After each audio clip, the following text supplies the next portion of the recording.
আসসালামু আলাইকুম, শিকড় এগ্রোতে স্বাগতম। শিকড় এগ্রোর নতুন একটা সদস্য আজকে নিয়ে আসা হলো। গরুটা এলাকা থেকেই কালেক্ট করা। 2027 কুরবানিতে ইনশাল্লাহ এটা রেডি করব। তো এখন নিয়ে যাচ্ছি খামারে।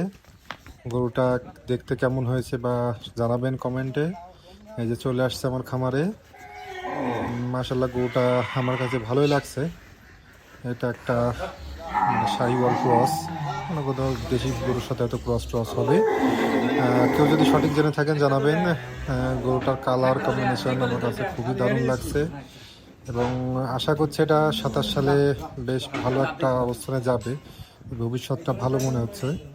তো ওকে দেখে আমার বাকি গরুগুলো সব উঠে দাঁড়াইছে এবং সব ডাকাডাকি শুরু করছে। এই হচ্ছে গরুটা। গরুটার আগা মাথা পিছন সবই দেখলেন। কমেন্টে জানাবেন গরুটা কেমন হয়েছে এবং এটা ইনশাল্লাহ 27 কুরবানির জন্য।